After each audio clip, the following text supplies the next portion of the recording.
Salut, c'est Alain. L'adoubement, vous vous souvenez? Je vous en parlais dans ma vidéo sur les origines de la chevalerie. Pour être chevalier, il faut être adoubé. Peu importe qu'on soit roi ou homme du peuple, pour être chevalier, il faut être adoubé. Un point, c'est tout. Mais aujourd'hui, le mot est passablement galvaudé. Être adoubé, ça veut seulement dire qu'on a été accepté dans une sorte de confrérie, qu'on est passé dans la cour des grands. Au Moyen-Âge, rien à voir. L'adoubement est quelque chose de très très sérieux, qu'on ne vit pas à la légère.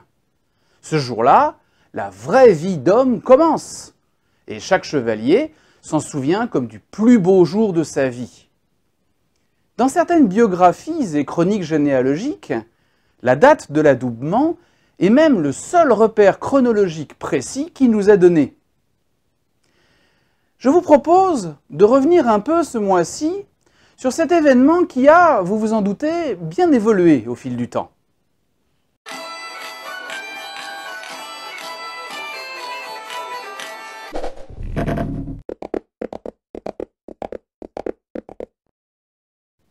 La cérémonie de l'adoubement marque donc la fin de l'apprentissage chevaleresque, à partir du XIe siècle. C'est d'abord une cérémonie parfaitement laïque, voire même guerrière. Reprenons. Un jeune homme de bonne famille, qu'on destine au métier des armes, un fils de chevalier quoi, commence son éducation vers l'âge de 7 ans, en tant que page. De préférence en entrant au service d'un autre chevalier que son père, un parent, un ami de la famille.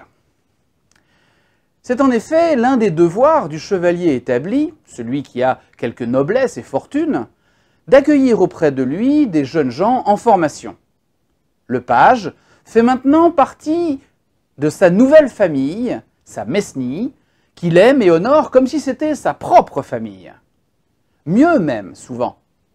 Là, il est formé à l'équitation, à la quintaine, à la lutte, à la course, et évidemment au maniement de l'épée. Bref, on en fait un athlète de haut niveau. C'est important. Quand on pense au poids de l'armure, aux conditions de combat, pendant les croisades notamment, on a souvent le tort de comparer les capacités physiques des guerriers du Moyen-Âge avec celles des hommes d'aujourd'hui. Mais on oublie que ce sont des athlètes hyper entraînés, et ce depuis leur plus jeune âge. Des guerriers doublés de sportifs de très haut niveau. Et puis les pages sont aussi formés à la vie de cour. Fauconnerie, entretien des chenils, des armes, service à table, mais aussi apprentissage de la lecture et de l'écriture, en latin évidemment, de la danse, la musique, etc. Après 7 ans à ce régime, on devient normalement écuyer. C'est un peu la même chose, dans la mesure où l'entraînement continue, mais en plus, les écuyers assistent le chevalier au combat, au tournoi et à la guerre, voire combattent à ses côtés. Un jour enfin, normalement après encore 7 années environ, soit vers l'âge de 20 ou 21 ans, le seigneur décide d'adouber son protégé, de lui ceindre l'épée, comme on dit. Bon, ok, d'accord, ce parcours est idéal. Tout le monde est très loin de suivre ce cursus. Déjà, il faut arriver à être placé chez le noble seigneur qui va prendre soin de vous. Et c'est comme aujourd'hui les grandes écoles de commerce ou d'ingénieurs. Il n'y a pas de place pour tout le monde. Et seuls quelques privilégiés qui ont les relations qui vont bien y parviennent à l'adoubement, pas aux écoles. Et puis, beaucoup restent écuyers toute leur vie. Pour des questions de bravoure, peut-être, de finances, souvent, car le prix de la cérémonie de l'adoubement et de l'équipement de chevalier sont parfois trop chers pour certaines familles. Ou tout simplement, par choix personnel, de rester au service d'un grand, plutôt que de devoir se faire un nom par soi-même. Cela n'a pourtant pas empêché certains de devenir célèbres, comme Geoffrey Chaucer, l'auteur des Contes de Canterbury, ou Raymond Lulle, l'auteur du Livre de l'Ordre de la Chevalerie. Ils n'ont pourtant jamais accédé au titre de chevalier. Les écuyers de nobles familles, princes ou fils de grands seigneurs, avaient donc droit à une grande cérémonie, prestigieuse autant que coûteuse. Mais ce n'était pas forcément le cas de tous. D'abord, il y a ceux qui profitent de l'occasion. Quand un jeune seigneur riche est adoubé, une grande fête est donc organisée. Et beaucoup d'autres jeunes font partie de la promo, si je puis dire. Cela donne plus d'éclat à la cérémonie et met en valeur l'organisateur. En 1306, le futur roi Édouard II d'Angleterre est accompagné par 266 écuyers qui reçoivent l'épée en même temps que lui. En fait, il est d'abord lui-même adoubé par son père, le roi Édouard Ier, et sa première tâche de chevalier sera d'adouber l'ensemble des autres écuyers. Cet épisode est connu sous le nom de Fête des Cygnes. Ce genre de fournée générale est assez classique, et on en a pas mal de traces, comme lorsque le duc Léopold d'Autriche inclut dans les célébrations du mariage de sa fille l'adoubement de 250 écuyers. On suppose aussi que Guillaume le Maréchal, celui qui est surnommé le meilleur chevalier du monde, et dont j'avais parlé dans ma vidéo sur les tournois, fut également adoubé de cette manière. C'est probablement pour cela que sa biographie ne parle pas de l'événement. Si c'est un grand moment pour lui, face aux autres, être noyé dans la masse n'est pas spécialement un moment d'orgueil. Et puis, il y a l'adoubement sur le champ de bataille. Avant la bataille, c'est un bon moyen pour un écuyer modeste d'accéder au titre de chevalier. Pour le seigneur, c'est un moyen à ce moment-là d'avoir plus d'officiers, pouvant commander les troupes. Ainsi, dans les chroniques de Jean Froissart, il est évoqué la bataille de Buiron-Fosse, dans l'Aisne, entre Édouard III d'Angleterre et Philippe VI de Valois, roi de France. Juste avant la bataille, alors que les armées sont déjà en place, 14 écuyers demandent à être adoubés et le comte de Hainaut accepte. Mais à ce moment-là, des lièvres déboulent entre les deux armées, semant la pagaille et affolant les chevaux. On a du mal à y croire, mais les Anglais croient à une attaque surprise et se replient. Les nouveaux chevaliers n'auront pas l'occasion de se battre cette fois-là, et ils se verront affublés du surnom de chevalier du lièvre. Mais il y a surtout l'adoubement après la bataille, les armes encore dégoulinantes de sang. C'est sans doute la manière la plus glorieuse, celle qui récompense un acte de bravoure. C'est, dit-on, ce qui est arrivé à François Ier, adoubé par Bayard après la bataille de Marignan. Bon, François Ier, ce n'est plus le Moyen-Âge, et je n'entrerai pas dans la polémique concernant cet événement. Disons malgré tout que la question divise les historiens, parce que c'est quand même bizarre qu'un modeste chevalier, à ce moment Bayard n'est rien d'autre, honore le roi de France, tout juste glorieux. Et puis, souvenez-vous de ce que je disais dans la vidéo sur le sacre des rois de France. Ce sacre, dans ses rites, ressemble beaucoup à la cérémonie de l'adoubement. Remise de l'épée et des éperons, engagement solennel de protéger l'Église et le royaume, de combattre avec justice, etc. En fait, le sacre est un adoubement à part entière. Et donc un roi est nécessairement chevalier quand il monte sur le trône. Il n'a pas pu être adoubé a posteriori. Cet épisode en 1515 montre probablement le déclin de cette tradition, et peut-être juste une occasion de faire la fête après la victoire. Mais cela montre aussi combien cette tradition de l'adoubement après la bataille, pour fait de bravoure, était vivace.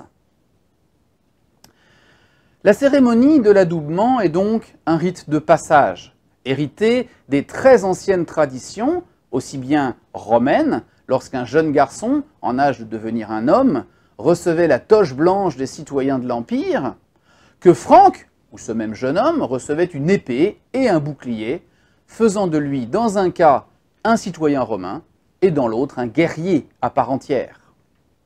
Événement civil, donc, dans un premier temps, il se charge progressivement de sens religieux au fur et à mesure du développement de la religion chrétienne, qui veut canaliser la violence et plus ou moins transformer des soudards de base en soldats honorables, défendant Dieu et l'Église. La cérémonie s'entoure donc de rites élaborés, commençant par une nuit de jeûne et de prière, de vêtements blancs revêtus après la confession des péchés, d'une messe. Enfin, Ça, c'est quand on a le temps et qu'on fait les choses avec faste, comme je disais tout à l'heure. Mais dans tous les cas, l'adoubement proprement dit, c'est la coller ou paumer, geste qui consiste à frapper le prétendant de la main ou du plat de l'épée. In nomine Patri et Filii et Non, bon, allez, c'est bon, allez, que Dieu te fasse chevalier pour ton honneur et celui de ton lignage. Voilà, allez. Emballé, c'est pesé. C'est beau quand même. Ce geste pourrait venir soit d'une pratique romaine, consistant à frapper un esclave pour lui rendre sa liberté, soit d'une tradition germanique consistant à donner un coup aux témoins d'un accord juridique, peut-être pour leur donner un moyen de se souvenir de leurs engagements. En tout cas, c'est bien là le sens de ce geste. Par ce coup donné, je veux que tu te souviennes de ce moment et de l'engagement que tu as pris. Ce qui est amusant, c'est que cette collée perdurera très longtemps dans un sacrement de l'Église chrétienne, la confirmation, qui est lui aussi un peu un sacrement de passage à la vie de chrétien adulte. On pourrait dire que la confirmation doit beaucoup à l'adoubement. Mais bon, c'est pas là le sujet. Le livre de l'ordre de chevalerie de Raymond Lulle, dont j'ai parlé tout à l'heure, donne quelques explications sur les rites de la cérémonie. D'abord, par le bain qu'il prend la veille, le postulant se lave de ses péchés et purifie son âme. Il revêt alors des vêtements blancs, symbole de la paix qu'il habite et de sa vertu toute neuve. Mais il porte aussi un vêtement rouge, comme le sang qu'il est prêt à la fois à verser et à faire couler pour défendre Dieu, le roi, l'Église, tout ça. Il porte également, normalement, des bas noirs, symbole de la terre dont il est issu et à laquelle il retournera à sa mort. Car, comme dit la Bible, dans la Genèse, tu es poussière et tu retourneras à la poussière. C'est un signe d'humilité et de combat contre l'orgueil et la vanité. Il veille aussi toute la nuit, ai-je dit tout à l'heure. C'est le signe qu'il reste toujours sur ses gardes. Là encore, la référence est biblique, avec la parabole des vierges folles et des vierges sages dans l'Évangile, où Jésus compare les chrétiens à des jeunes femmes en attente, mais dont certaines ne sont pas prêtes quand le moment est venu. On remet alors les éperons, qui sont, quand les choses sont bien faites, dorés. Le chevalier ne doit pas être avide. L'or, il le porte aux pieds, dans la poussière, et non pas sur la tête ou sur son cœur, où il serait ostentatoire. Quant à l'épée, dont la forme, dois-je le rappeler, est celle de la croix du Christ, c'est bien le symbole de sa foi et de son engagement à servir Dieu et à défendre l'Église et la foi chrétienne. Le nouveau chevalier l'embrasse en signe de paix, de loyauté, d'amour et de fidélité.